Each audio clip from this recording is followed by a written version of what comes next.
Class 7 Hindi Bihar board की नई पुस्तक है बसंत भाग दूसरा, जिसमें चैप्टर नंबर है तीसरा कठपुतली। और ये कविता है और इसके कवि हैं भवानी प्रसाद मिश्र। तो देखिए, जैसा कि शीर्षक का नाम है कठपुतली, तो ये कठपुतली क्या होती है? एक गुड़िया या आकृति होती है जो मनुष्य द्वारा नियंत्रित की जाती है। ठीक है, ये एक विशेष प्रकार की कला होती है जो मनोरंजन के तौर पे प्रयोग किया जाता है और भारत के राजस्थान क्षेत्रों में ये कला दिखाई जाती है कठपुतली की। ठीक है, जिनमें गुड़िया को धागों से बांधकर उसे मनुष्य द्वारा नियंत्रित किया जाता है और मनोरंजन किया जाता है। तो प्रस्तुत कविता के माध्यम से कवि भवानी प्रसाद मिश्र जो है इस कठपुतली के माध्यम से ये बताना चाहते हैं कि कठपुतली जो है वो परितंत्र है। ठीक है, यानी वो दूसरों के इशारों पर नाचती है और उसे बहुत दुख होता है और वो स्वतंत्रता चाहती है। ठीक, तो कवि ये कहते हैं कि मनुष्य को हमेशा स्वतंत्रता की इच्छा रहती है। कठपुतली जो दूसरों के द्वारा नियंत्रित होती है वो अपने बंधनों से मुक्त होना चाहती है, उसे बड़ी तकलीफ़ और दुख होता है और इस अपने परतंत्रता के बंधनों से यानी स्वतंत्र होने के लिए बहुत प्रयास करती है, विद्रोह करती है। ठीक है, तो कुल मिलाकर ये जो कवि बताना चाहते हैं कि परतंत्रता किसी को भी पसंद नहीं, चाहे वो कठपुतली ही क्यों ना हो। सभी स्वतंत्र होना चाहते हैं, अपनी मर्जी से जीवन जीना चाहते हैं। ठीक है, तो आइए हम इसके सारे अभ्यास के प्रश्न हल करते हैं। और ये काफ़ी छोटी एक कविता है कठपुतली। देखिए, हमारा पहला जो प्रश्न है कविता से, कठपुतली को गुस्सा क्यों आया? देखिए, कविता की जो पहली पंक्तियां आप पढ़ेंगे, कठपुतली गुस्से से उबरी बोली, ये धागे क्यों हैं मेरे पीछे आगे, इन्हें तोड़ दो, मुझे मेरे पाँव पर छोड़ दो। यानी उनके द्वारा जो बंधन बनाए गए हैं ये नहीं चाहती कि उसे कोई बांधे, उसे दुख और तकलीफ़ होता है इसी कारण। ठीक है, तो वो स्वतंत्रता की मांग करती है। ठीक, तो इसी कारण उसे गुस्सा आया। तो इसका आंसर हम कैसे लिखेंगे काफ़ी अच्छे से? देखिए, इसका उत्तर हमारा होगा, कठपुतली को इसलिए गुस्सा आया क्योंकि वह धागे से बंधी हुई पराधीन है, दूसरे के अधीन है, दूसरे व्यक्ति उसे नचा रहे हैं, अपनी मर्जी से कोई काम नहीं कर रही है और वह हमेशा दूसरों के इशारों पर नाचने के लिए विवश है, लाचार है, दुखी है। वह अपने पैरों पर खड़ी होना चाहती है, अर्थात स्वतंत्रता से जीने की इच्छा रखती है। तो इसीलिए उसको गुस्सा आया क्योंकि वह पराधीन है। समझ में आ गया? तो यही आपका आंसर हो गया पहले का। देखिए, अगला सवाल है, कठपुतली को अपने पाँवों पर खड़ी होने की इच्छा है लेकिन वह क्यों नहीं खड़ी होती, वो बताना है। देखिए, क्योंकि वो कठपुतली जो धागे से बनी हुई है, ठीक है, और वो चाहती है कि वो अपने पाँवों पर खड़ी होना चाहे लेकिन वो विवश है, लाचार है। ठीक, वो दूसरे के पराधीन है। तो इसका उत्तर होगा हमारा, कठपुतली अपने पैरों पर खुद खड़ी होना चाहती है लेकिन वो ऐसा नहीं कर पाती क्योंकि वो धागे से बंधी होती है, धागे उसे नियंत्रित करते हैं और वह दूसरे के इशारों पर नाचने को मजबूर है। इसीलिए यानी पूरी तरीके से वो स्वतंत्र नहीं है, पराधीन है, इसी वजह से। समझ में आ गया? देखिए, अगला सवाल है तीसरा, पहली कठपुतली की बात दूसरी कठपुतलियों को क्यों अच्छी लगी? ठीक, क्योंकि देखिए उसकी बात यानी पहली कठपुतली की बात बाकी सभी कठपुतलियों को अच्छी लगी क्योंकि वो सभी स्वतंत्रता की मांग करना चाहते थे। तो स्वतंत्रता तो सभी को पसंद होती है।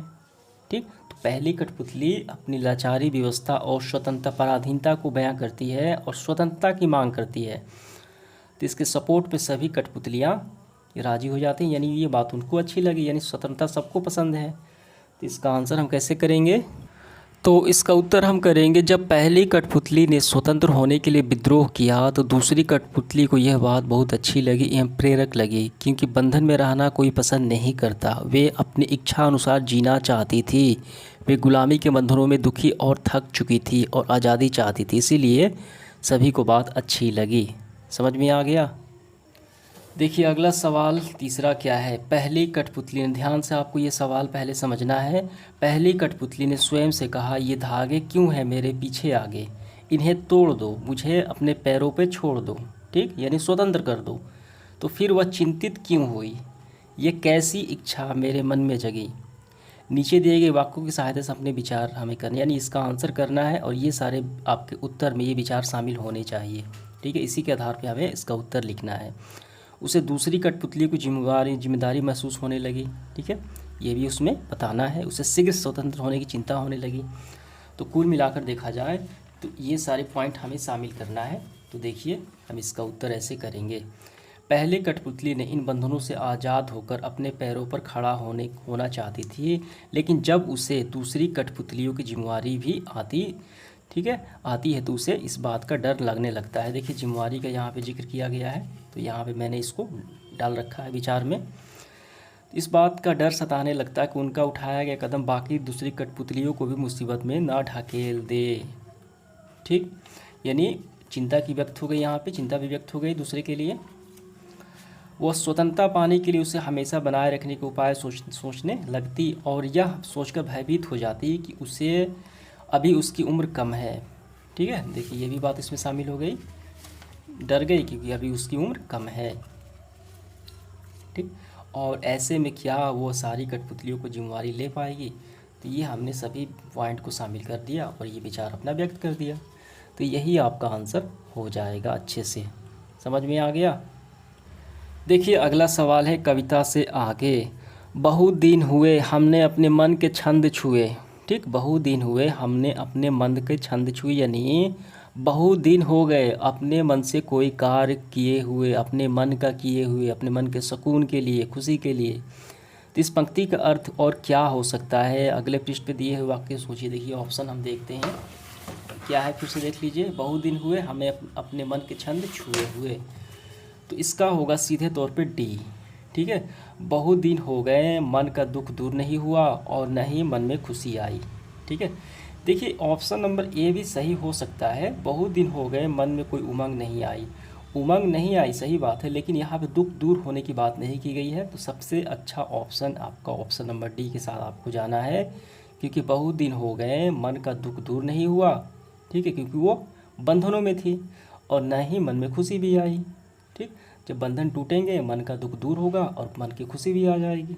समझ में आ गया? तो ऑप्शन नंबर डी बिल्कुल सही होगा। दूसरा सवाल देखिए, नीचे दो स्वतंत्रता आंदोलन के वर्ष दिए गए हैं, दोनों आंदोलनों के दो सेनानियों के नाम हमें बताना है। ठीक है, पहला है सन 1857, तो हम इस तरीके से लिखेंगे। देखिए 1857 में लिखेंगे कुंवर सिंह, वीर कुंवर सिंह, तत्या टोपे। सन 1942 में महात्मा गांधी, जवाहरलाल नेहरू। तो ये संबंधित हो गए, तो ये आपको भर लेना है। अब इसके बाद देखिए अनुमान और कल्पना। स्वतंत्र होने की लड़ाई कठपुतलियाँ कैसे लड़ी होंगी? ठीक, अपने मालिकों से। और स्वतंत्र होने के बाद स्वावलंबी होने के लिए क्या क्या प्रयत्न किए होंगे? यदि वे फिर से धागे में बांधकर नचाने के प्रयास किए होंगे, तब उन्होंने अपनी रक्षा किस तरह से उपाय किए होंगे? ये पूरा हमें बताना है सोच के। तो यहाँ पे मैं लगा देता हूँ, वहीं से आपको कर लेने हैं। अब इसके बाद देखिए भाषा की बात में क्या है, कोई यानी व्याकरण है। कई बार जब दो आपस में शब्द को जोड़ते हैं तो मूल रूप परिवर्तन हो जाता है और एक नया शब्द बन जाता है। ठीक है, तो इस प्रकार सामान्य परिवर्तन हुआ है। तो इस प्रकार देखिए कठपुतली शब्द से भी इस प्रकार सामान्य परिवर्तन हुआ है, जब काठ और पुतली ठीक दो इस प्रकार जोड़ने पर कठपुतली बन गया। ठीक, इससे बोलने में सरलता आ गई। और इसी प्रकार कुछ शब्द यहाँ पे दिए गए हैं, जैसे यहाँ पे हाथ और हाथ, सोना सोन, मिट्टी या मट। तो हमें किसी से एक वाक्य तैयार करना है, एक नया अर्थ बनाना है। ठीक है, तो बेहद आसान है। देखिए हम ऐसे इसको बनाएंगे। पहला कौन सा है, यहाँ पे हाथ और हाथ, हम लिखेंगे हथकरघा। ठीक है, चाहे इससे बनाए या इससे बनाएं, हथकरघा हथकड़ी। सोना सोन, सोना और सोन, सोन पपड़ी सोन परी। ठीक है, अब देखिए मिट्टी या मट, मट मेला मटका। ठीक, तो इस तरीके से हमने ये बना दिया। अब इसके बाद देखिए अगला सवाल क्या है, कविता की भाषा में लय या तालमेल बनाने के लिए प्रचलित शब्द और वाक्यों को बदलाव होता है, जैसे आगे पीछे जो अक्सर बोला जाता है। ठीक, अधिक प्रचलित शब्दों की जोड़ी है आगे पीछे, लेकिन कविता में क्या है पीछे आगे कहा गया है, यानी इसको उल्टा कहा गया है, प्रयोग किया गया है। यहाँ आगे की बोली ये धागे की ध्वनि का तालमेल है। इसी प्रकार जो शब्द जोड़ियाँ यहाँ पे परिवर्तन कीजिए। दुबला पतला है तो अब इसको हम बस हमको यहाँ पे पलट देना है, दुबला पतला है पतला दुबला होगा। इधर उधर तो क्या होगा, उधर इधर होगा। ऊपर नीचे तो नीचे ऊपर हम इसको कर लेंगे। ठीक है, बस यही आपको कर लेना है। तो यहाँ पे लगा देता हूँ, इस तरीके से आपको ये हल कर लेने हैं। तो ये हमारा सेशन समाप्त होता है। धन्यवाद।